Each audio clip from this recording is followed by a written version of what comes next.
des marxistes qui finalement ont voulu s'afficher comme des démocrates, mais qui ne le sont pas, qui sont allés créer des partis, généralement se réclamant de l'opposition, mais on connaît très bien leur posture, leur position.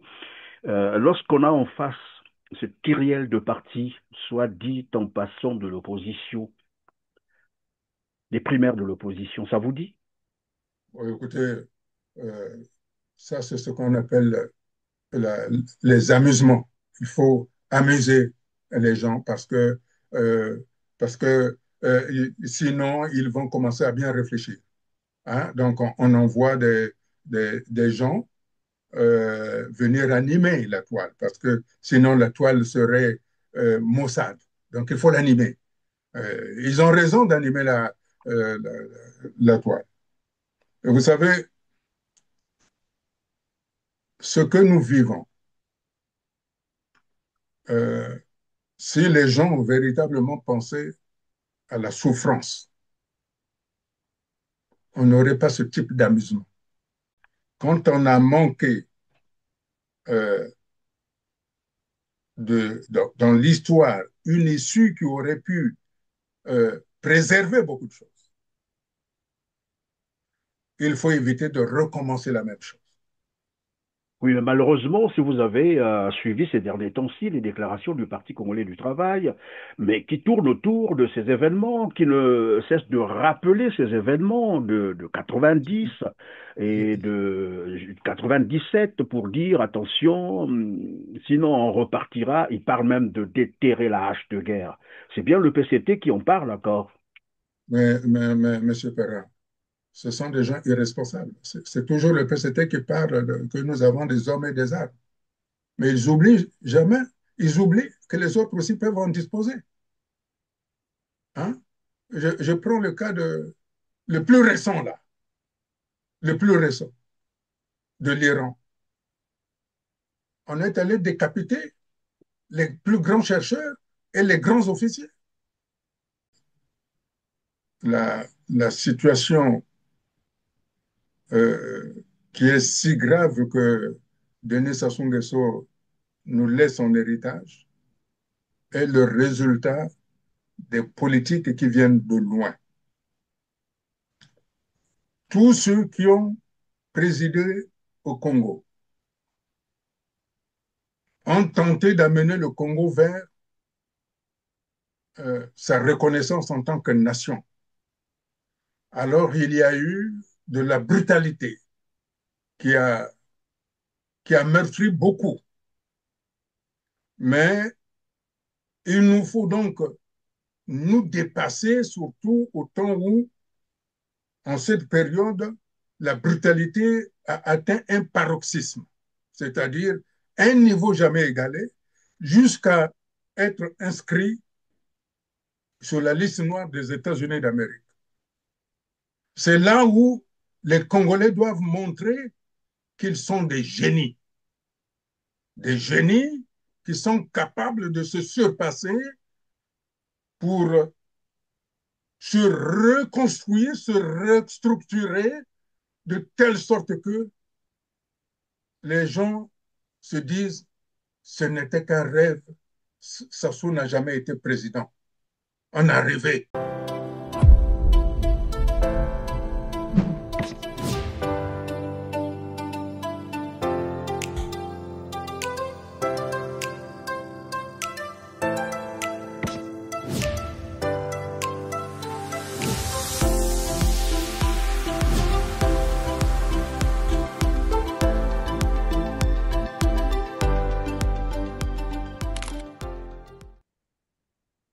Il n'y a pas au monde pire malheur que la servitude.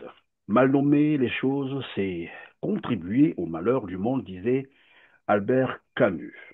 Mesdames, Messieurs, le monde est infâme et méchant. Dans le cas du Congo-Brazzaville, parler d'une élection présidentielle avec Sassou Nguesso, c'est contribuer au malheur des Congolais déjà meurtris de misère et de souffrance imposée par ce régime criminel de Denis Sassou Nguesso revenu au pouvoir par les armes en juin 1997. Depuis là, il n'y a plus jamais eu élection libre et transparente au Congo-Brazzaville, si ce n'est des parodies d'élections pour cautionner Le maintien ad vitam aeternam de Denis Sassou Nguesso au pouvoir par coup d'État permanent, faussement appelé élection présidentielle. Oui, la présidentielle de 2026 approche.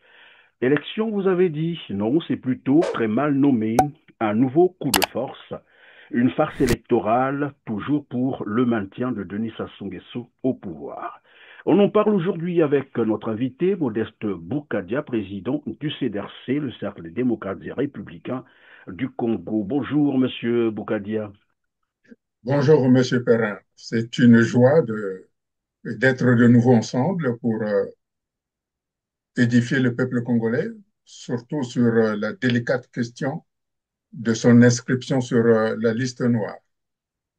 Merci donc de vous joindre à nous sur R7 pour commenter aujourd'hui l'actualité du Congo, Brazzaville, l'actualité socio-économique et politique. Mesdames, Messieurs, bonjour, merci de suivre R7. Nous sommes le 28 juin 2025. Avant de continuer, je vous propose de suivre avec nous ce reportage intitulé Le paradoxe du PCT, le Parti congolais du travail qui a conduit le Congo à la ruine. Un reportage qui date de 2022 par là, réalisé par Teleka TV, un reportage qui reste d'actualité si la situation décrite dans ce reportage, vous allez le constater tout à l'heure, ne s'est pas empirée puisque désormais on parle des hôpitaux fermés, des malades renvoyés mourir chez eux, des fonctionnaires qui réclament plusieurs dizaines de mois d'arriérés de salaire, des routes délabrées, voilà les étudiants qui n'ont plus jamais perçu leur bourse, des retraités qui accumulent plus de 40 mois de pension impayée, pas d'eau, pas d'électricité, bref. Voici le reportage sur la gestion du Parti congolais du travail, 42 ans de pouvoir après. Suivez. À sa naissance, la politique du parti est de se positionner comme une structure à même de répondre aux exigences du peuple et des meilleures conditions de vie des populations. Le niveau de développement actuel du Congo est probablement aussi l'œuvre du Parti congolais du travail.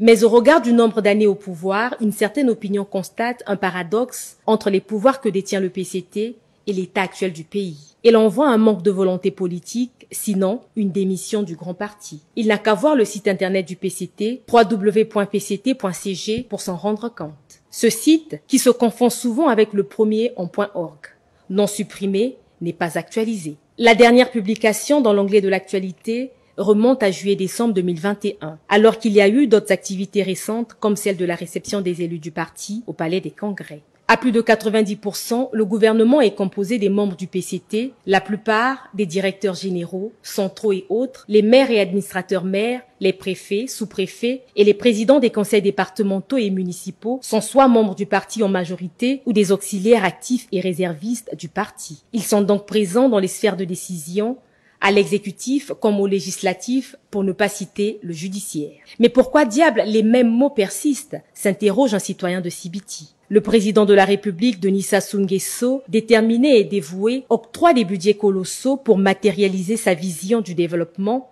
hélas, déplore une enseignante. 2 années successives, 2013 et 2014, consacrées à l'éducation avec plusieurs milliards de francs CFA, n'ont pas produit les résultats attendus. Le Congo patauge encore dans les problèmes de déficit en enseignants. Des primes, bourses des vacataires, manque d'écoles dans plusieurs localités, manque d'enseignants de qualité, manque de tables-bancs. Que dire du secteur de la santé? Le CHU est un beau tableau qui nous renseigne mieux. L'eau et l'électricité, en 20 ans voire 30 ans, le Congo peine à offrir aux populations une eau de qualité, une électricité stable. Le niveau de vie des citoyens, les conditions de vie, la liste est longue. Le secrétaire général du PCT, Pierre Moussa, insiste sur une politique axée sur les résultats. Il le rappelle dans son mot publié sur le site du parti. Sa préoccupation, c'est le développement du pays, donc les intérêts du peuple. Pourtant, ces décisions semblent être vaines jusqu'à ce jour, alors que celles et ceux qui mettent en musique la politique de développement du pays sont en majorité membres de ce parti. Le Parti congolais du travail se préoccupe-t-il toujours des besoins de la population?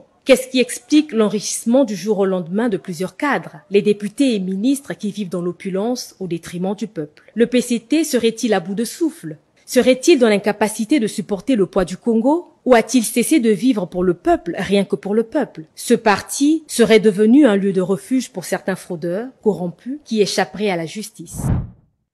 Voilà, Modeste Boukadia, le Congo est totalement à terre. Des faits, rien que des faits. Plus rien ne marche et c'est cette situation chaotique que Thierry Mungala, porte-parole du gouvernement congolais, a tenté d'aller justifier dans les médias étrangers en France. D'abord, votre commentaire sur la situation socio-économique actuelle du Congo-Brazzaville. Vous savez, quand on voit ce reportage de son pays que l'on aime, on, on croit rêver que ce n'est pas le Congo. C'est un autre pays dont sont allés faire le reportage. Mais quand la réalité vous attrape à la gorge, vous vous dites, mais qu'est-ce qui s'est passé?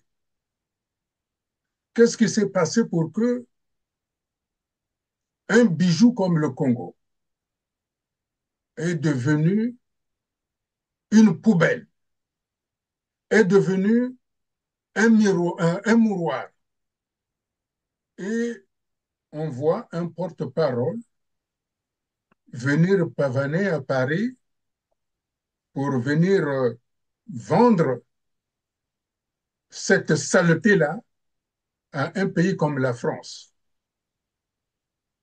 Est-ce que dois-je comprendre par là que c'est le résultat du soutien de la France que Thierry Mongala est venu présenter à ceux qui lui donnent, puisque je cite Denis Sassou Nguesso qui dit ce que je fais au Congo, c'est la France qui me le demande.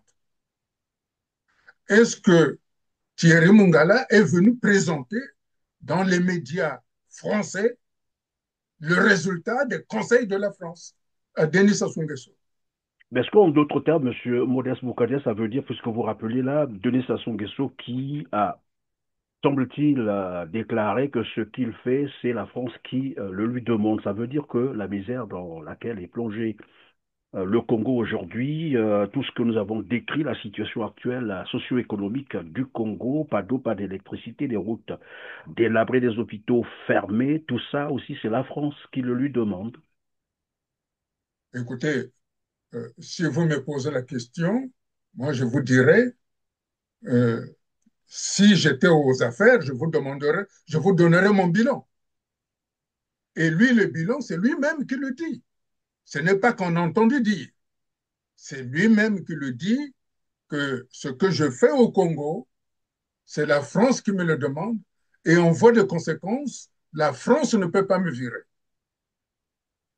Ça veut dire que Thierry Mongala, quand il est venu ici, plaider la cause de Denis Sassou Nguesso, dont je redis que son départ est acté. Ça veut dire que Denis Sassou Nguesso va partir. Je ne dis pas qu'il doit partir, mais que Denis Sassou Nguesso va partir. Parce qu'en français, chaque mot a un sens. Ben, Est-ce que, on n'est pas non plus dans la logique de comme le Christ qui reviendra et qui finalement tarde à revenir. Il va partir immédiatement, d'ici là, quand? Avant 2026? Après 2026? Ça aussi, c'est peut-être il faut des précisions. M. Perrin, dans le débat politique, dans la décision politique, il s'agit de poser la problématique. J'ai posé la problématique. Comme je l'avais posée au niveau de l'Union européenne, j'étais avec des Congolais. L'Union européenne m'avait posé la question de savoir ce qu'on devait faire du président Denis Sassou Nguesso. Moi, je leur avais répondu que nous avons de la jurisprudence de l'Afrique du Sud. Et j'avais dit qu'il n'est pas question que chaque fois au Congo, qu'il y ait des présidents qui meurent. On n'a jamais eu un survivant, un président survivant. Donc, il fallait que nous ayons la même situation qu'en Afrique du Sud pour que Denis Sassou Nguesso, politiquement, quel que soit ce qu'il a fait, reste à Oyo.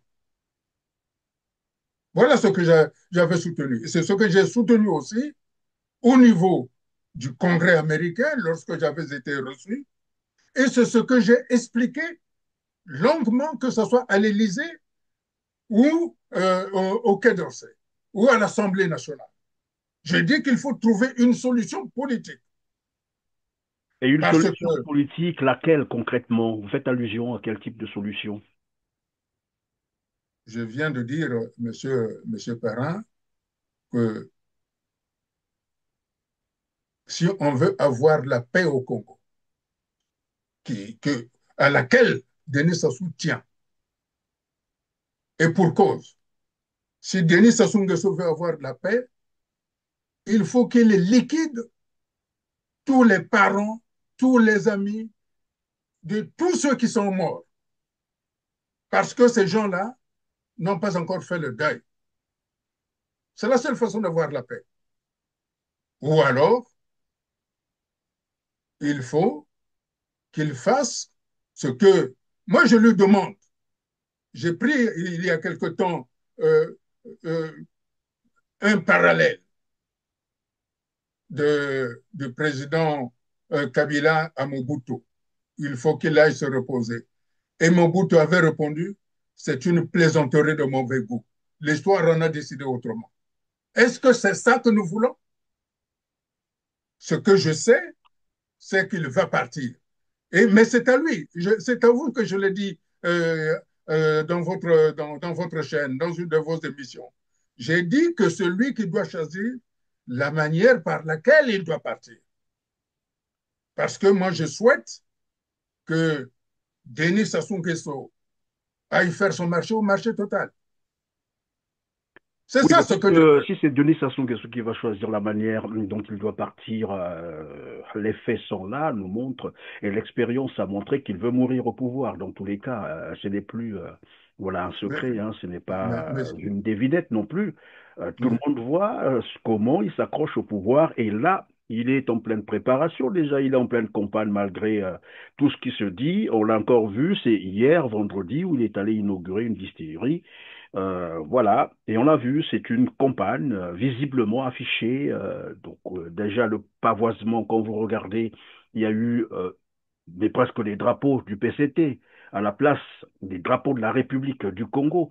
Les images ne trompent pas, donc tout le monde a vu. Monsieur est en pleine campagne pour lui 2026. Voilà, c'est acté, l'élection doit avoir lieu. Vous vous dites il doit partir. Voilà pourquoi je vous ai posé la question quand, concrètement, quand bon, exactement, je, avant je ou ne, après l'élection 2026. je ne dis pas qu'il doit partir. Je dis qu'il va partir. Qu'il va partir. C'est ce que je dis.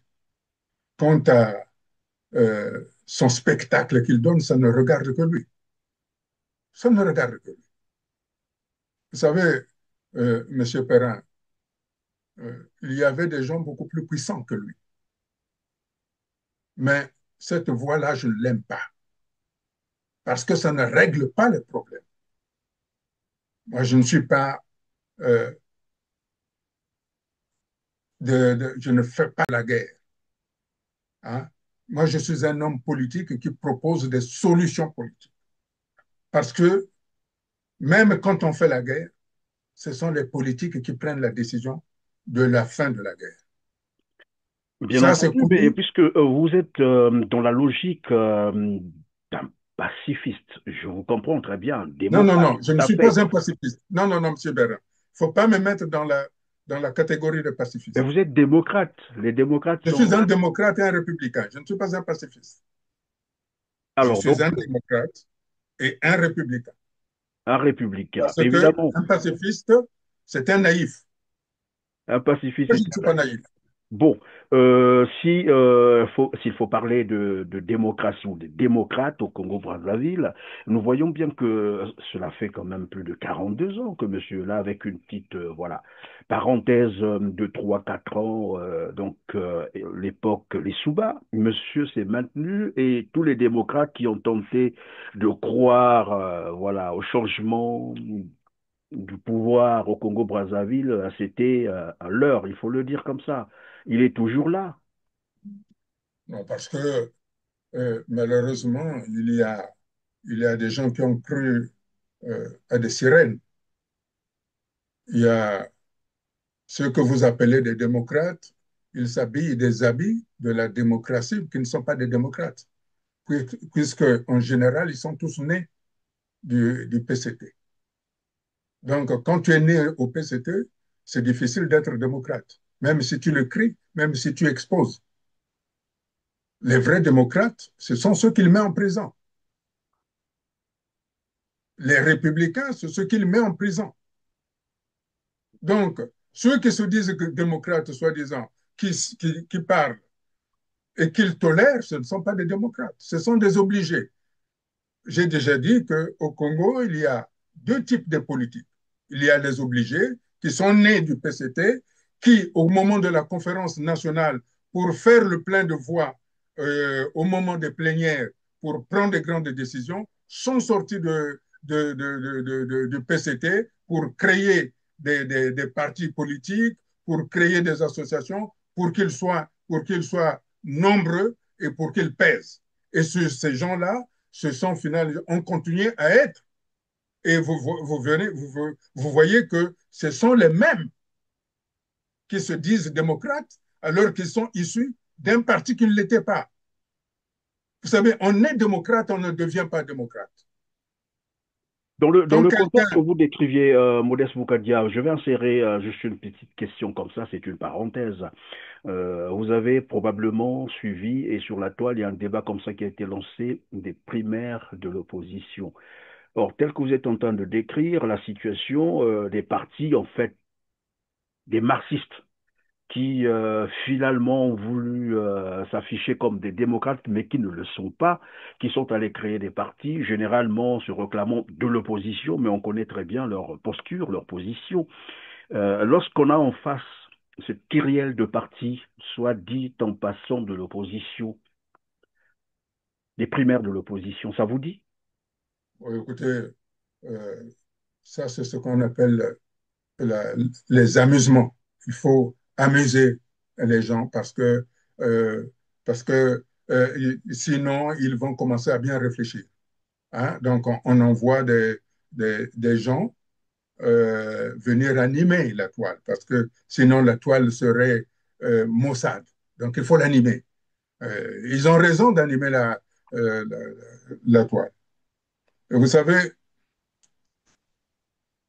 ce que nous vivons, euh, si les gens ont véritablement pensé à la souffrance, on n'aurait pas ce type d'amusement. Vous voyez un pays comme le Congo, moins de 4 millions d'habitants, un territoire immense, des ressources immenses, où il n'y a même pas une goutte d'eau dans un robinet. Quand vous prenez un pays comme le Congo, grande puissance énergétique, où il n'y a même pas de l'électricité dans une ville comme Pointe-Noire, c'est-à-dire la capitale économique, qui fait vivre ceux qui sont au pouvoir. Quand vous voyez un pays comme le Congo, 4 millions d'habitants, aucun hôpital est capable de soigner même un individu en lui fournissant un cachet d'aspirine. Alors, quand vous voyez tout ça, quand vous voyez ce qui se passe dans les réseaux par la diaspora, vous êtes enclin de vouloir penser que les Congolais ont été maraboutés par les amis de Denis Sassou Nguesso, par le vaudou ou par je ne sais pas quoi. Parce que des gens sérieux qui vivent en Europe, qui vivent en Occident, qui ont fait des écoles, c'est-à-dire qui ont des analyses, qui ont des réflexions poussées, c'est-à-dire qu'ils ne souffrent pas parce qu'ils n'ont pas mangé, ils n'ont pas de loisirs comme au Congo. Au Congo, on ne mange pas. Quand tu ne manges pas, tu ne peux pas réfléchir. Quand tu n'as pas de loisirs, ton cerveau est incapable de bien fonctionner. Mais quand vous voyez des individus qui vivent en Europe et en France, où ils ont tout, où l'État français, dans sa générosité grandissante leur donne de quoi vivre, de quoi s'instruire, de quoi être indépendant, vous vous posez des questions. Et j'ajoute ceci, la situation que nous vivons, la situation dans laquelle Denis Sassou Nguesso fait vivre les Congolais, c'est parce que un certain président du Conseil national de la République n'a pas fait son travail. S'il avait fait son travail, on n'en serait pas là. C'est pour ça que je dis à ceux qui animent, Vous faites allusion à quoi concrètement, Monsieur Bougadia? à ceux qui animent cette galerie de rire, d'amusement, pour que les Congolais ne réfléchissent pas, de faire attention, parce que l'histoire n'oublie pas.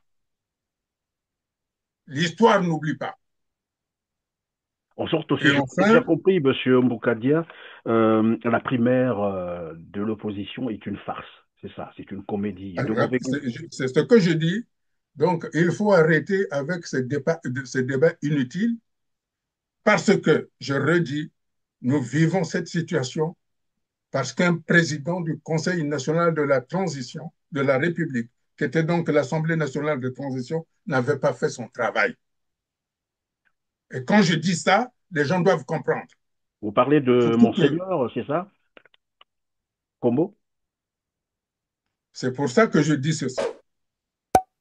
Le Congo tel qu'il est n'a pas connu jusqu'à présent de tranquillité.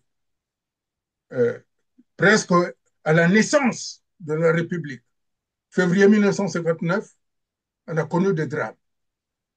Et aujourd'hui, on a le paroxysme de, de la mauvaise gestion du pays, avec des crimes inqualifiables, puisque même tous les Congolais sont devenus des terroristes à la faveur, à la grâce à Denis Sassou Nguesso.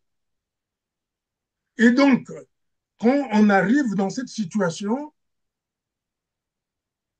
chacun doit être profondément saisi d'effroi que notre pays qui recevait, qui était le pays qui formait les cadres africains, qui était le pays qui était le plus alphabétisé du monde, de l'Afrique, et qui concurrençait la Côte d'Ivoire et même la France, se trouve dans cet état-là. On devrait être, euh, on devrait se dire non, il y a quelque chose qui ne va pas, il faut que tous les Congolais se réunissent pour être euh, au, au berceau, au-dessus du berceau du Congo pour savoir qu'est-ce qu'il faut faire. Donc, ces farces-là, que ce soit des primaires, comme les farces de Denis Sassou Nguesso, d'aller à Mouyonzi, d'aller à Loutete, à Loudima, ça veut dire qu'il n'est pas responsable. Il n'est véritablement pas responsable parce qu'il ne voit pas qu'il a mis en cause. C'est ce que je disais. Lui, il tient à la paix. Mais ce qu'il vient de faire, pour qu'il ait la paix, il faut qu'il tue tout le monde. Parce que tout le monde lui en veut. Et là, il n'aura pas de paix. Et donc, vous disiez tout à l'heure, je reviens sur un aspect que vous avez évoqué tout à l'heure, juste pour les questions de précision. Vous disiez parce qu'un président du Conseil national n'a pas bien fait son travail. Quel travail? C'est-à-dire, pour avoir laissé un criminel en liberté, c'est ça?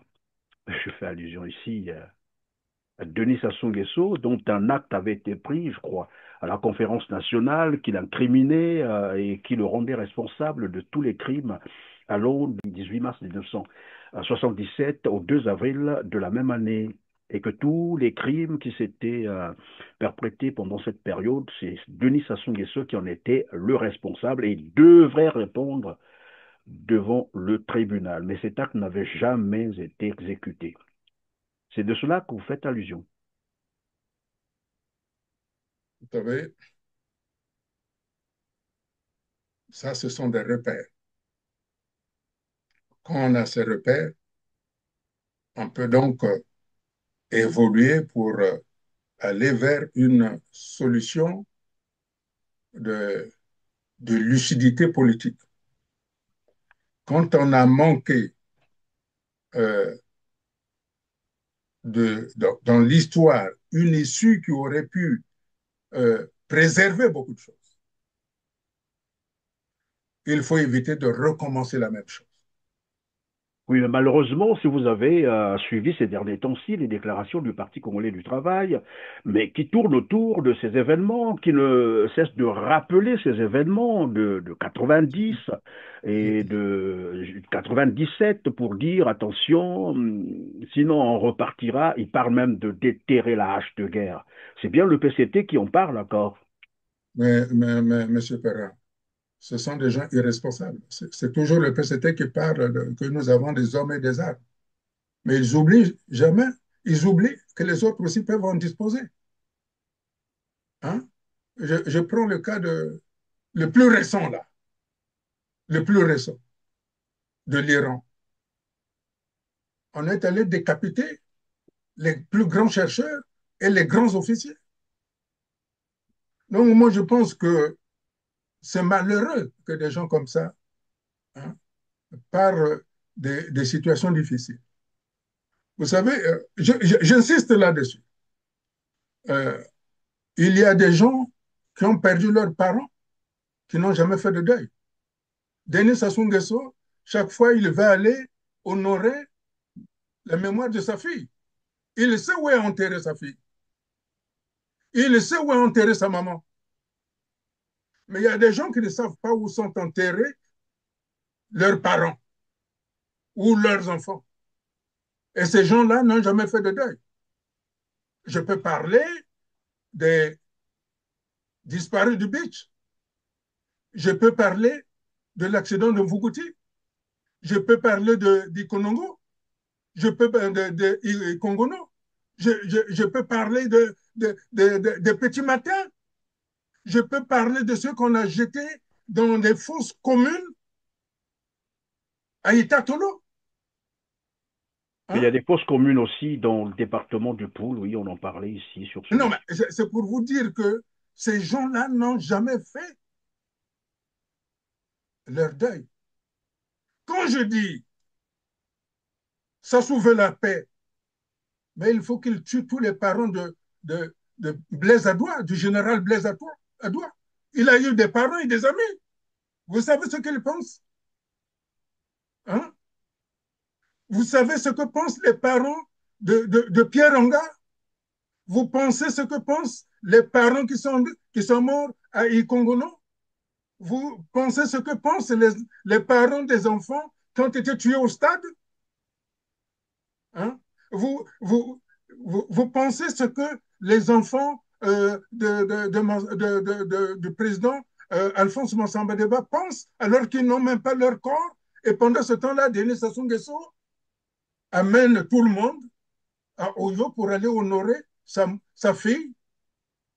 De quel pays il parle? C'est pour ça que je vous dis, aujourd'hui, nous avons une occasion extraordinaire de trouver ce qu'on appelle en latin un modus vivendi, un terrain d'entente, c'est-à-dire de trouver exactement les voies et moyens, et ce d'autant plus, j'insiste là-dessus,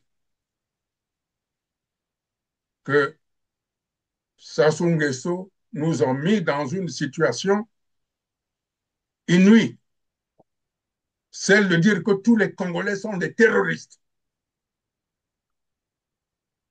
C'est pour ça que vouloir aller aux élections, c'est peut-être qu'il veut ne pas se faire arrêter par le FBI. C'est pour ça qu'il veut faire les élections. Et donc, il se dit, il faut que je sois président, comme ça, on ne veut pas m'arrêter. Pour Mais là, continuer il se à trompe. jouir de son humilité présidentielle, c'est ça. Mais là, il se trompe. Il se trompe. Vous savez, le fait d'être inscrit, au cas où les Congolais ne comprennent pas ce qui nous arrive, ça veut dire qu'il ne peut plus y avoir des investissements extérieurs. Même la France ne peut plus aller investir au Congo. Parce que si la France, un Français, une entreprise française ou une entreprise européenne va investir au Congo, elle sera taxée d'amende en vertu du fait que l'Europe a signé le traité de Rio de 1947 qui a été réactualisé le 11 septembre à l'issue des attentats du 11 septembre. Et la France a validé ça. Et à moins que je comprenne que la France ne veut pas reconnaître le traité de Rio et donc tourne le dos aux États-Unis en préférant Denis Sassou Nguesso. C'est aussi possible. On va donc revenir sur cette question tout à l'heure. Évidemment, ça on le sait, la France s'est engagée également dans la lutte, c'est-à-dire au niveau international, la lutte contre le terrorisme. On va y revenir tout à l'heure pour parler du travel ban, c'est-à-dire cette sanction qui empêche désormais les Congolais de se rendre aux États-Unis. Mais revenons d'abord sur le tourisme médiatique de Thierry Mongala, porte-parole du gouvernement congolais, qui a fait tout un déplacement en France pour aller s'expliquer sur la crise multidimensionnelle qui sévit le Congo-Brazzaville. Alors ici, je voulais comprendre avec vous, est-ce que il s'y est rendu juste pour s'expliquer sur voilà la situation que vit le Congo aujourd'hui ou c'est juste une façade bien sûr qui cache toute autre chose, toute autre mission? Parce que nous apprenions, dès lors qu'on avait annoncé évidemment cette sanction de Washington, nous avions appris que Thierry se préparait pour aller rencontrer les autorités françaises et leur implorer de défendre ou de faire la médiation entre le Congo et Washington. Vous savez, bon, si on doit se plaindre à celui qui prend la sanction, logiquement, Thierry Mongala aurait dû se rendre à Washington en disant que c'est un malentendu, nous ne sommes pas des terroristes, que nous n'entretenons pas des relations, des connexions dangereuses avec le Hamas, avec le Hezbollah, avec les Houthis. Mais il sait très bien que le gouvernement des États-Unis d'Amérique ont des preuves probant que le Congo, dont personnellement Denis Sassou Nguesso entretient des relations très étroites avec les membres affiliés au Hezbollah, au Hamas et aux Houthis, par le biais des entreprises que lui-même soutient à travers la délivrance des passeports diplomatiques. Et même, et même un ministre des Affaires étrangères français, qui fut aussi ministre français de la Défense, avait attiré l'attention de Denis Sassou Nguesso de cette distribution, de cette grande facilité de distribution de passeports diplomatiques. Ça voulait dire que la France était au courant que Denis Sassou Nguesso entretenait des liaisons très dangereuses avec des groupes terroristes et que la France savait, avait les preuves qui ont été montrées par la suite par les médias israéliens, par la chaîne I24, qu'il y avait des Congolais Cobra. Et les Cobra, c'est la milice privée de Denis Sassou Nguesso, qui ont participé au massacre du 7 octobre en Israël. Monsieur Quand Boukadia, on dans a une ça, tribune, pardon, Monsieur Boukadia, dans une tribune que vous avez signée dernièrement, je crois, elle est encore très récente, vous nommez d'ailleurs les entreprises qui participent ou qui participeraient au financement du terrorisme au Congo-Brazzaville. Parmi ces entreprises, il y a Regal, Supersonic, Burotech, la Mandarine, la Citronnelle, Ragex, MP, SCAB, SMGC, Xerox, bref, il y en a beaucoup. Est-ce que ce sont là des éléments que vous aviez des, j'allais dire des preuves, pour les citer comme ça, nommément? et bien sûr, il y a des éléments de preuve. C'est sur ces éléments-là que les États-Unis ont pris les décisions.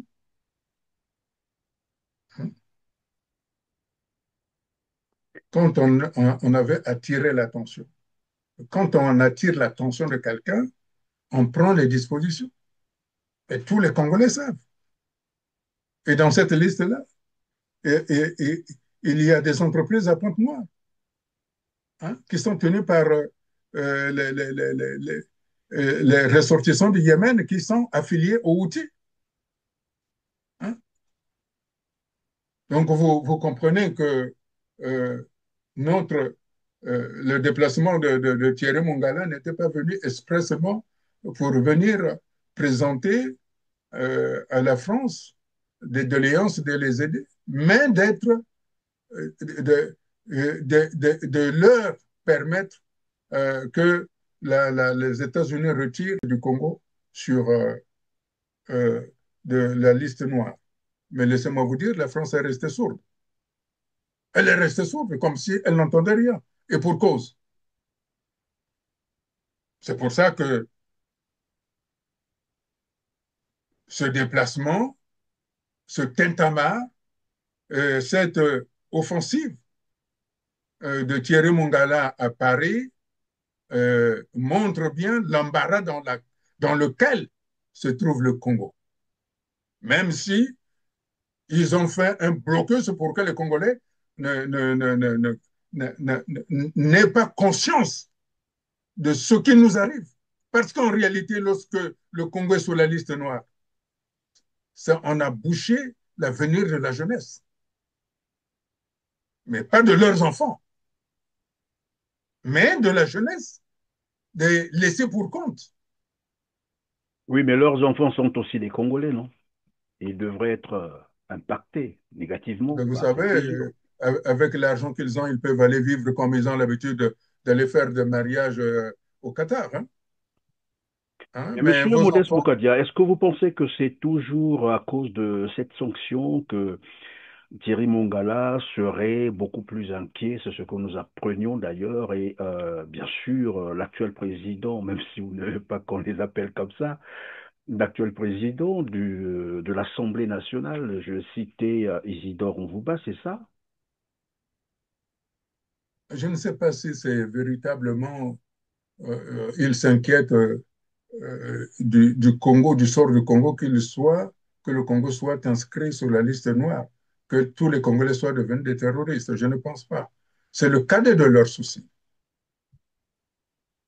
Des informations que j'ai, en fait, Thierry Mongala et Isidore Mvuba s'inquiètent des suites sur la mort de M. Brice Parfait Kolela.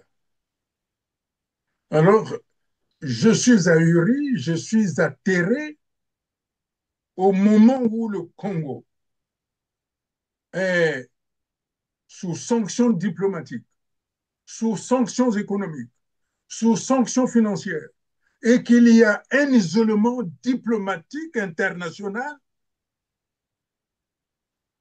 Le porte-parole du gouvernement, ce gouvernement il y a, mais c'est comme ça, parce qu'il faut quand même, et le président de l'Assemblée nationale de PCT s'inquiète de ce qui leur arriverait sur l'affaire de M. Guy Brice Parfait Kolela. Donc, si je comprends bien, à un moment donné, j'avais cru comprendre que c'était M. infirmier Ayessa qui avait fait boire de l'eau par les narines et dans les narines Brice Parfait Kolela. C'est la version que nous avons.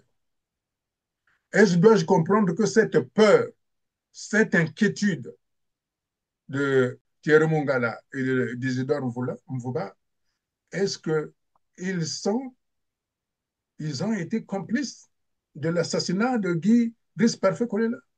Est-ce que c'est ce que nous devons comprendre? C'est pour ça qu'ils ont peur? Hein? Mais la peur de quoi alors que je ne sais pas, peut-être Mais que j'ai manqué quelque justement, chose. Y a-t-il un procès dans ce sens, c'est ça? justement, c'est mon étonnement. C'est pour ça, je suis sûr que vous êtes journaliste, demandez-leur une interview. Demandez-leur pourquoi ils ont peur sur la mort de Guy Brice Parfait Kolela. Demandez à Thierry Mongala et à Isidore Mfoba pourquoi ils ont peur. Pourquoi en France, un bruit court que ces deux-là ont peur de ça. Alors que la peur devrait être qu'est-ce que les Congolais leur feront avec le fait qu'ils ont été classés terroristes. Mais non, c'est comme d'habitude, ils laissent un sujet. Je ne dis pas que la mort de Parfait Colonel, ce n'est pas un sujet sérieux, ce n'est pas un sujet grave, bien au contraire. C'est la perte d'une vie. Toute vie est sacrée, n'importe laquelle. Oui, mais Modeste Mais, Boukadia, monsieur Modeste Boukadia, un ancien ministre français des Affaires étrangères qui a aussi assumé les fonctions du ministre de la Défense avait mis en garde Denis Sassou Nguesso sur la trop grande facilité de distribution de passeports congolais. Comme quoi la France était déjà informée de cette activité terroriste au Congo-Brazzaville. Pourtant, ça n'a pas conduit la France à prendre des mesures si, quand contre même. Brazzaville jusque-là. Si, Comment expliquer si, quand ça? même. Si, quand même. Parce que si la France n'avait pas pris de mesures, euh, la fameuse visite d'État, qui, à mon avis, n'en est pas une, aurait été grandiose. Or, ça a été une visite d'État du service minimum syndical. Et d'une part, et d'autre part, il avait été reçu par un préfet ou un sous-préfet, accompagné par l'ambassadeur de France au Congo-Brazzaville, où il n'y avait pas sa place. Et le président Macron a été très intelligent de ne pas trop s'approcher de lui, parce que le président Macron était bien au courant que les États-Unis prenaient une sanction. Et Denis Sassou Nguesso sait pourquoi on a pris cette sanction. Parce que, comme je l'avais expliqué, qu'il fallait qu'on aille donc, vers une solution de trouver, de mettre en place un gouvernement pour mieux euh, gouverner le Congo. Monsieur Denis Sassou Nguesso a préféré prendre le devant des États-Unis d'Amérique comme si, comme ce qu'il avait fait vis-à-vis de M. Hollande, de François Hollande, le président français, en disant j'y vais et puis après on verra si le ciel va tomber. Il est vrai que le ciel n'est pas tombé, mais aujourd'hui, avec les États-Unis d'Amérique, ce sont des choses qui sont tout à fait différentes. Vous avez voulu me faire un enfant dans le dos, eh bien, moi j'agis autrement. Donc aujourd'hui, Denis Sassou Nguesso lui-même ne peut plus se déplacer du fait que, et la preuve, il y a eu une réunion du sommet USA-Afrique, où il y a eu tous les chefs d'État qui étaient à Luanda. Et vous savez, Luanda, c'est où? C'est à la bouche de Sassou. Oui, Hein? C'est à à la un pas bouche. de, Ouais. Hein? à un pas de Pointe-Noire, oui. Quand on voit l'homme Sassou qui aime faire des selfies, qui pavane, il faut qu'il occupe le premier rang pour qu'on le voit bien. Mais là, on l'a bien vu. Hein. Ça veut dire que les sanctions de l'isolement international ont commencé. Donc, il est bien obligé euh, d'aller à l'Udima, d'envoyer son épouse, qui est toujours attendue à la justice en France, aller inaugurer une église pour aller flatter des femmes qui dansent pour elle, alors que ces mêmes femmes-là, qui dansent pour Denis Sassou Nguesso, n'ont pas de cachet d'aspirine quand elles vont à l'hôpital. Alors que ces femmes-là, quand leurs enfants sont malades, leurs enfants ne peuvent pas être admis à l'hôpital. Mais non, ils, ils, elles vont dans une église parce que, soi-disant, une première dame qui ne fait rien pour ces femmes-là, les a convoquées pour leur donner de la fausse monnaie, 5 000, 10 000. Et en plus, ce qui est scandaleux, c'est l'Église. Alors que le pape Jean-Paul II avait dit que l'Église devait être du côté des plus démunis, là, cette Église se met du côté des terroristes. Et en plus, il y a des églises qui osent dire ce qui vous arrive, c'est la volonté divine. Alors, je mets en garde ces églises de réveil qui disent, ah non, ne regardez pas les réseaux sociaux, ne regardez pas WhatsApp parce que WhatsApp, c'est le diable qui est là. Attention, si vous regardez, ça va vous punir. L'Église n'est pas là pour ça. Parce que nous n'aurons pas de scrupules à fermer les églises. Alors, l'Église doit être dans ses fonctions. C'est d'apporter le message divin. L'Église a beaucoup perdu. On a tué un évêque, un cardinal, peut-être qui aurait pu peser. Alors, soyez du côté du peuple, apaisez le peuple et allez dans le sens du pape Jean-Paul II. Parce que ce que peut-être que les Congolais n'ignorent pas, le pape Jean-Paul II avait pleuré quand on a assassiné le cardinal Émile Beyenda, en disant, vous les Congolais, vous avez laissé mourir un homme de valeur. Voilà. Alors cette église-là, qui s'acoquine avec les terroristes, ce n'est pas une église.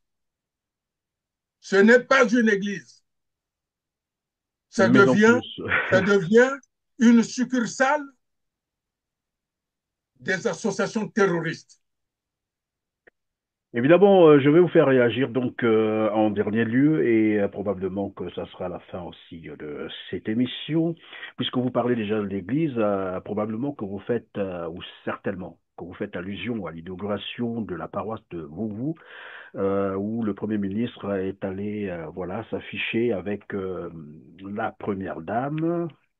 Apparemment, c'est un investissement ou une subvention de la Première Dame qui a permis évidemment à l'Église catholique de construire, de reconstruire en fait cette paroisse. Et on a vu donc le Premier ministre accompagnant Antoinette Sassou Nguesso pour l'inauguration. Dans la même période, les hôpitaux étaient fermés, les malades, je le disais d'entrée de jeu, renvoyés mourir chez eux. Bon, voilà, on nous a sortis parce que euh, l'hôpital à Cissé, disons, tous les hôpitaux sont en grève. On nous a sortis avec le grand frère. On est obligé de repartir à la maison.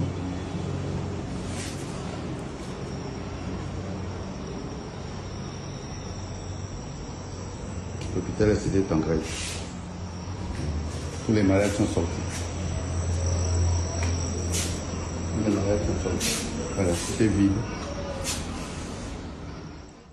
C'est dans ce contexte-là, j'allais dire triste, mais aussi Dolisie qui a emboîté le pas. Donc à Dolisie aussi, on a fermé l'hôpital. Ils sont allés en grève.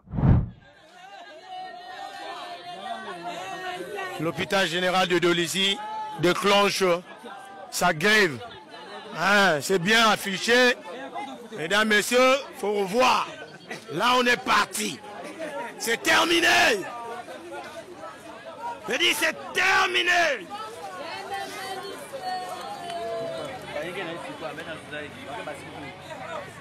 On déclenche tout. Là, il y a un gars d'Indala, la gouzab que l'ou faut mettre à l'ana. Donc, awa, bet nabainzo, bet nios. Et à côté, on inaugure une église, comme je disais d'ailleurs au cours d'une autre émission avec un autre invité. Est-ce que c'est là la logique de, bon, écoutez, heureux les pauvres sur terre et vous serez riches, je ne sais pas moi, au paradis. Donc, L'homme ne se nourrit pas seulement du pain, mais aussi de la parole de Dieu, pendant que les Congolais sont en crise, dans la misère, les souffrances aiguës. Le Premier ministre s'intéresse plutôt à aller inaugurer les églises. L'archevêque n'a pas manqué de rendre un vibrant hommage aux bienfaiteurs de ce projet, en particulier le président de la République, la première dame Antoinette Sassou Nguesso, au Premier ministre Anatole Koliné Makosso, ainsi qu'à de nombreux autres contributeurs, visibles ou anonymes, qui ont permis la concrétisation de cette œuvre de foi. Votre commentaire à ce sujet? Vous savez, bon, vous connaissez ce que je pense de ce monsieur Anatole Koliné Makosso, celui qui a détourné beaucoup d'argent de la Banque mondiale, qui servait à financer, à réhabiliter les écoles dans la partie sud du pays, avec le fils de l'autre.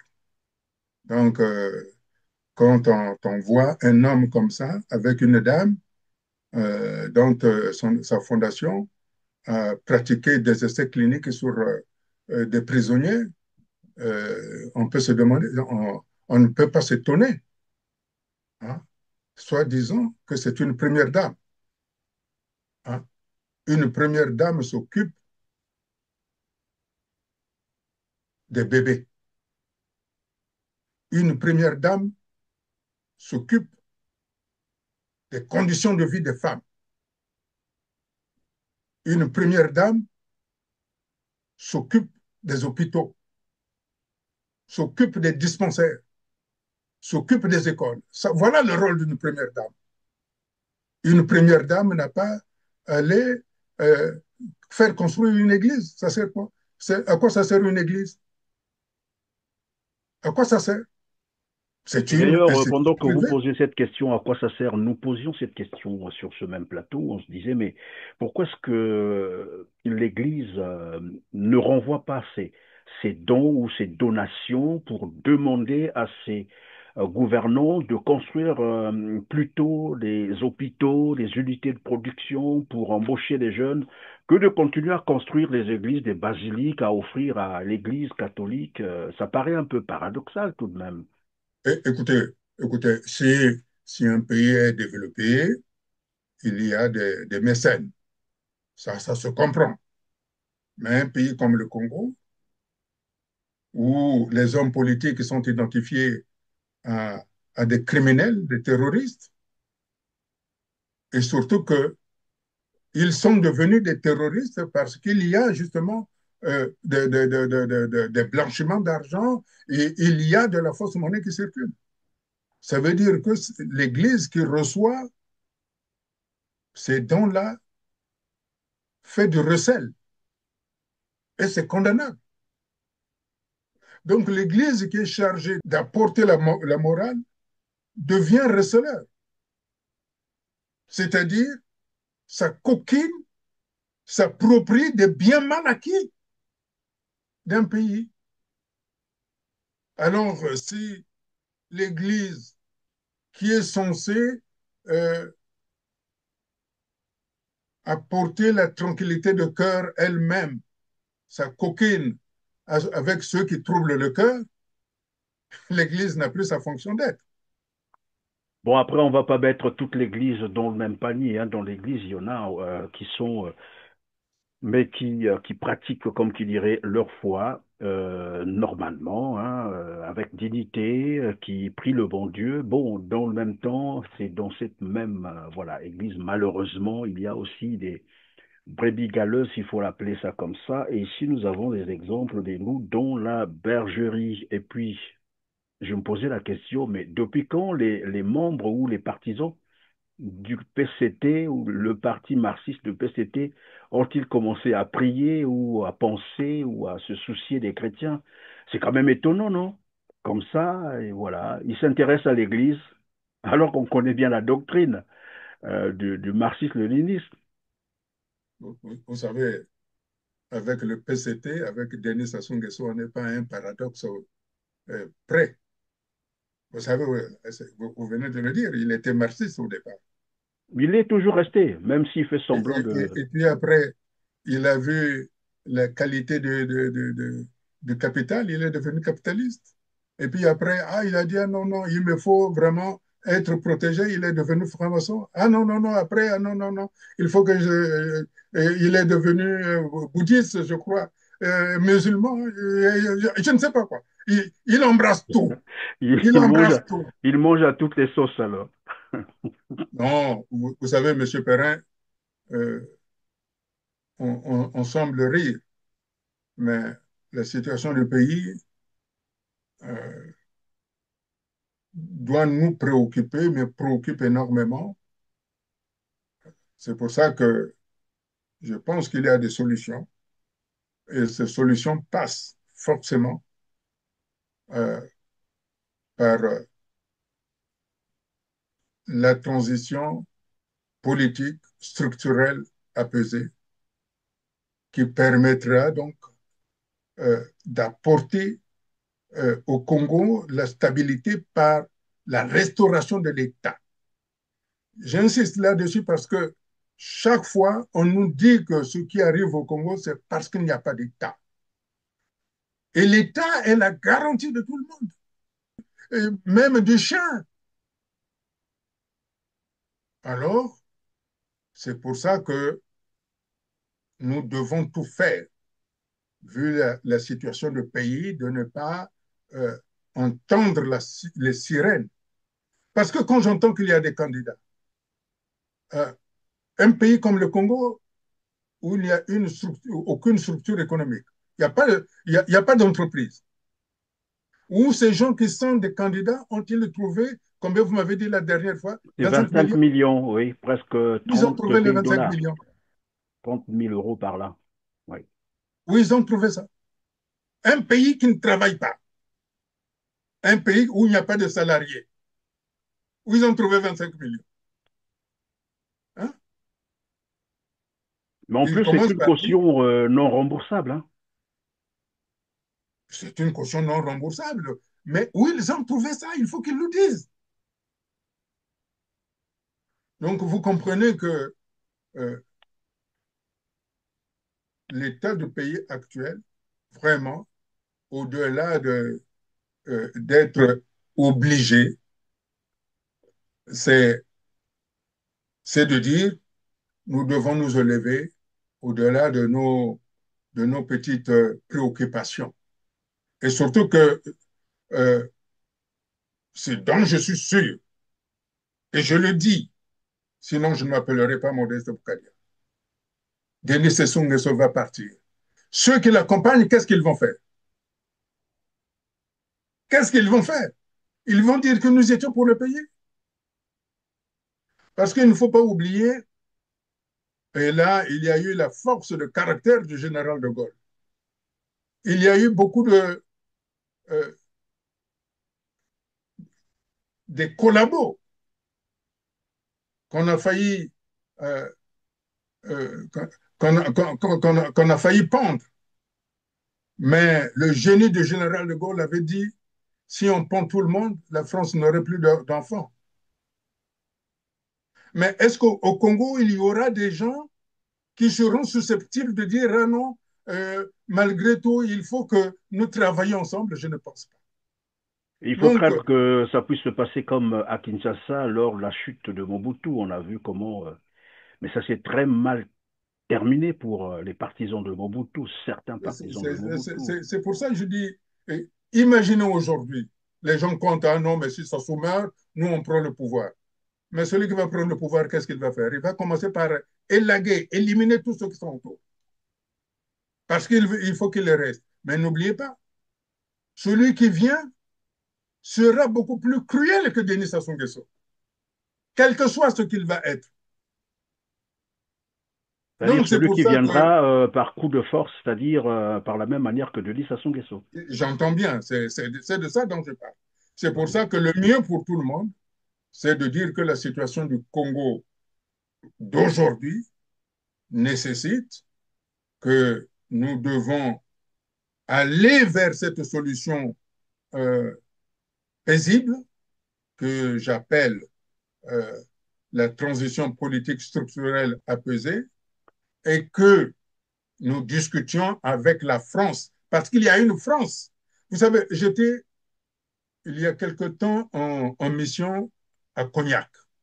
C'est à l'intérieur de la France, non, après Bordeaux. C'est une ville. Donc, mon épouse avait réservé un hôtel. On arrive donc dans cet hôtel et la patronne voit le nom Boucadia, Modeste. J'étais avec des Américains plus des Français. Euh, Modeste, parce que je conduisais la délégation. Euh, Modeste. La patronne s'approche de mon épouse. Il dit, mais Modeste Boucadia, c'est celui qui est en prison à Pointe-Noire. Je dis, au fin fond de la France, à Cognac, où on fabrique du cognac. Parce que j'étais allé négocier justement une affaire dans ce cadre, avec des Français et des Américains. Et mon épouse dit, oui, c'est bien lui. Alors, il m'appelle, et j'arrive, donc, elle me fait signer le livre d'or. Il dit, Monsieur Boukadia, Monsieur Sassoua, tuez votre pays.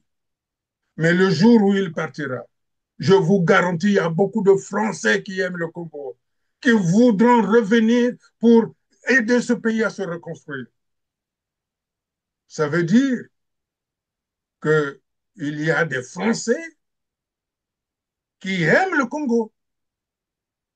Oui, mais monsieur Maurice Boukadia, plusieurs, j'allais dire, hein, les téléspectateurs, les internautes vous reprochent aussi de trop vous attacher, bon, je sais que vous êtes aussi français d'un côté, mais est-il que vous présentez souvent un discours de, je ne sais pas comment appeler ça, où c'est la France qui serait parrain du Congo, c'est la France qui dirigerait le Congo, c'est la France qui prendrait les décisions pour le Congo. Beaucoup vous reprochent cela. Ça veut dire que ces gens-là ne me connaissent pas. Est-ce que ces gens-là savent que je suis à l'origine de la création de l'Union africaine? Hein? J'ai eu l'idée de l'Union africaine. Je l'ai proposée à El Wederi, qui était le conseiller du président euh, Muammar Kadhafi. Quand je lui ai expliqué, il a pris la décision pour transformer l'OUA en une Union africaine.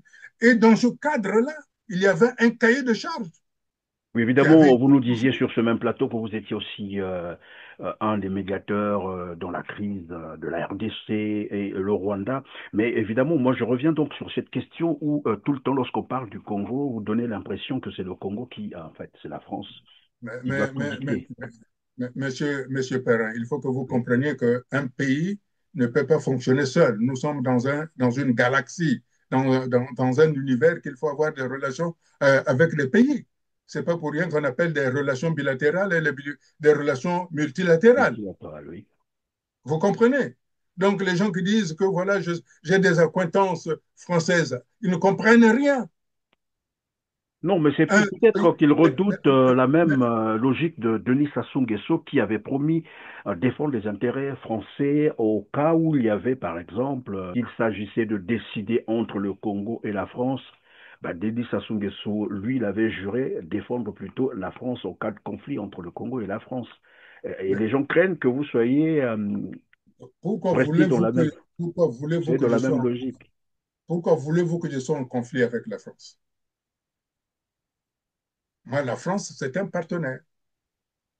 Comme les États-Unis sont des partenaires, comme le Japon sont des partenaires, comme la Corée du Sud sont des partenaires. Oui, mais il arrive Comme, toujours qu'il y ait des divergences entre deux pays. De toute façon, tout le monde, et on apprend cela à personne, les nations n'ont que d'intérêt, n'ont pas d'amis. Il peut arriver qu'il y ait cette divergence. À ce moment-là, vous déciderez pour qui concrètement, si jamais vous étiez président du Congo.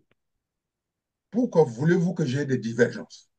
Non, je Pourquoi dis vous, ça peut arriver. absolument, Je n'ai pas pourquoi dit que voulez... c'est, Mais non, je n'ai pas monsieur dit que Perrin, c'est cela, monsieur Boukadia.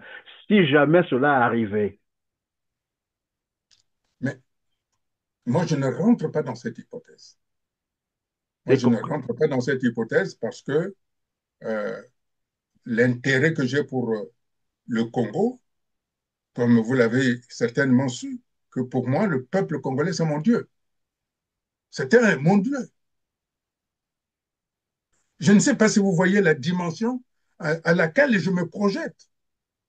Et j'ai même dit une fois ici que le Congo, depuis qu'il est République du Congo, n'a pas encore trouvé un homme qui l'aime comme moi je l'aime.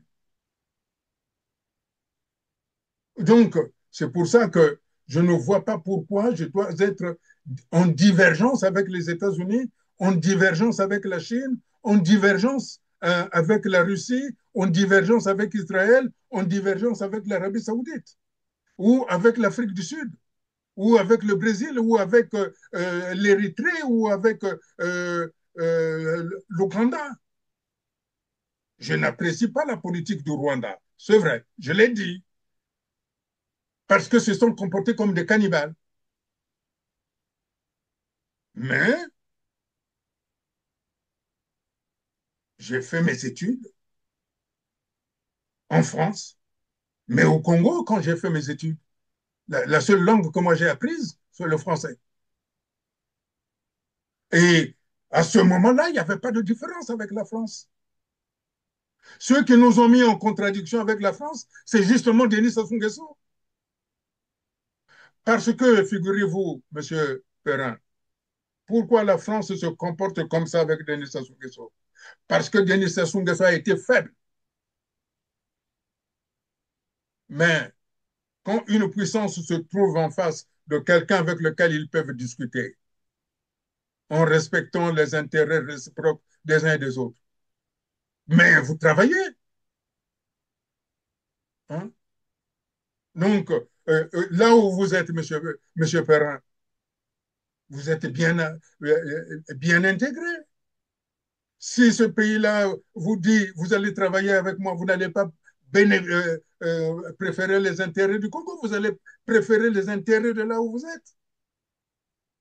Donc, moi, avec la France, avec les États-Unis, avec tous les pays, je tiens à mettre en place des partenariats, que ce soit dans le cadre de relations bilatérales ou dans le cadre de relations multilatérales. Parce que, M. Perrin, le monde a changé. Le monde que nous, de ce aujourd'hui-là, c'est plus le monde d'hier. Le monde d'aujourd'hui, vous fréquentez le monde, le même monde que les Français, que les Américains, que les Chinois, que c'est le même monde dans lequel vous êtes. C'est à vous de faire voir votre différence, mais en ayant des intérêts qui sont complémentaires les uns les autres. Voilà, c'est tout. Si on ne connaît pas Merci. le mécanisme du fonctionnement économique et du fonctionnement financier, vous n'arriverez pas. Merci, monsieur Modeste Boukadia. Je vois bien que, évidemment, vous aspirez à diriger le Congo-Brazzaville. Je vais vous laisser donc le peu de temps qui nous reste pour conclure. Mais j'aurais souhaité que vous passiez en une de nos langues autres que le français. Vous savez, moi je suis un démocrate et un républicain, comme je l'ai dit, Non, mais en nos langues, à nous, une de nos langues. et comme je l'ai dit, la langue officielle dans laquelle doit s'exprimer un chef d'État congolais, c'est le français. En Kituba aussi, en Kikongo, j'allais dire Kikongo et Lingala aussi, c'est permis, puisque même au Parlement, c'est trois langues. Oui, mais parce que c'est la facilité. Vous savez pourquoi les gens sont devenus frivoles comme ça, qu'ils n'ont plus de morale. Hein? Si vous et moi, nous nous retrouvons dans un café, je vous parlerai en langue. Ça, vous me connaissez. À Pointe-Noire, on ne parlait pas que français. Hein? Donc, euh, euh, moi, je m'adresse à l'ensemble des Congolais, surtout que vous êtes une chaîne euh, internationale. Merci. Euh, euh, donc, moi, je préfère, pour le respect des Congolais, vraiment pour le respect des Congolais et des téléspectateurs, euh, nous prendrons un jour une bonne bière, pas une bière congolaise, parce qu'elle est frélatée. C'est-à-dire, on ne sait pas avec quelle eau on la travaille et on ne sait pas le nombre de jours quand vous prenez cette bière du Congo-là. Le soir, vous avez mal au ventre, elle Non, mais fermente dans votre ventre, vous devenez malade. pardon Bon, de bref, vous couper comme ça, mais chez nous au Congo, on propose plutôt les cacahuètes et puis un peu les ignames, pourquoi pas, un peu de manioc et autres, et non la bière. bon, Un peu alors, du maïs. nous savourerons le bon vin de chez nous, le vin de Voilà, Pâle. ça Là, c'est bien. ça, je vous invite. Donc, vraiment, Monsieur Perrin, je voudrais dire que euh, la situation euh, qui est si grave que Denis Sassou Nguesso nous laisse en héritage est le résultat des politiques qui viennent de loin. Tous ceux qui ont présidé au Congo ont tenté d'amener le Congo vers sa reconnaissance en tant que nation. Alors il y a eu de la brutalité qui a, qui a meurtri beaucoup. Mais il nous faut donc nous dépasser, surtout au temps où, en cette période, la brutalité a atteint un paroxysme, c'est-à-dire un niveau jamais égalé, jusqu'à être inscrit sur la liste noire des États-Unis d'Amérique. C'est là où les Congolais doivent montrer qu'ils sont des génies qui sont capables de se surpasser pour se reconstruire, se restructurer de telle sorte que les gens se disent ce n'était qu'un rêve. Sassou n'a jamais été président. On a rêvé. La vraie République, elle est là devant nous. C'est celle-là que nous devons construire. Ce qu'il fait, c'est son droit de faire le Matalana. Il faut qu'il existe. Mais nous, Congolais, mettons son histoire à côté, mettons son image à côté, que cette image-là soit comme la mue du serpent. Ce n'est que la mue, c'est plus le président. Donc, offrons à notre pays cette puissance, cette volonté que l'on connaît de chez les Congolais de dire nous sommes debout, nous sommes présents et nous sommes capables de nous entendre. Alors, entendons-nous pour aller vers la transition politique structurelle apaisée, de telle sorte que nous donnons la possibilité à tous nos parents qui sont morts de les rechercher et de les enterrer dignement pour que chacun de nous fasse le deuil. Il n'y a que ce deuil-là qui nous permet de pardonner. Sans ce deuil, il n'y aura jamais de pardon. Alors que la transition politique structurelle apaisée est la voie pour aller vers la résilience, vers la reconstruction. Quand je parle de reconstruction, non seulement du pays, mais la reconstruction de nous-mêmes. Parce que nous-mêmes, nous sommes brisés, nous sommes éparpillés, parce qu'on ne sait plus se retrouver. Alors retrouvons-nous autour et dans la transition politique, structurelle, apaisée, pour que le Congo aille de l'avant, pour que le Congo respire, pour que enfin on dise oui, nous sommes fiers, nous sommes Congolais fiers et debout. Merci. Aimons donc le Congo, Brazzaville, d'abord le Congo avant tout. Monsieur Modeste Boukadia, je retiens donc de notre entretien que le règne de Sassou Nguesso, c'est désormais un passé et que son départ est acté. Sinon, on ne vous appellera plus Modeste Boukadia. C'est ce que j'ai cru comprendre. À bon entendeur, salut pour ceux qui nous suivent. C'est la fin de cette émission. Merci à Modeste Moukadia d'avoir été avec nous. Je rappelle simplement que vous êtes président du Cercle démocrate et républicain du Congo, le CRC. Encore merci d'avoir disposé tout ce temps pour Merci répondre à beaucoup, nos Monsieur questions. Perrin. C'est toujours une joie de pouvoir échanger, de pouvoir expliquer aux Congolais, de pouvoir dire aux Congolais de ne pas baisser les bras, parce que dans tous les pays du monde, il y a, il y a eu des violences. Quand on voit euh, la Chine qui a été colonisée par le Japon, quand on vit la Corée du Sud qui a été colonisée par le Japon, aujourd'hui c'est devenu de grandes puissances. Alors nous, nous avons été colonisés, mais levons-nous pour que nous existons en tant que Congolais. Et cela est possible et ça sera possible. Et c'est aux Congolais de le faire. Merci, mesdames, messieurs, c'est la fin de cette émission. Grand merci de nous avoir encore fait confiance. Cliquez sur le petit pouce en l'air juste en bas de la vidéo. Partagez, partagez massivement, aidez-nous à atteindre un plus grand nombre de téléspectateurs. Et dites-nous en commentaire, c'est ce qui nous intéresse aussi beaucoup, ce que vous pensez de nos émissions, de nos programmes et surtout de cette interview. Sur ce, on se dit au revoir et à très bientôt. Merci.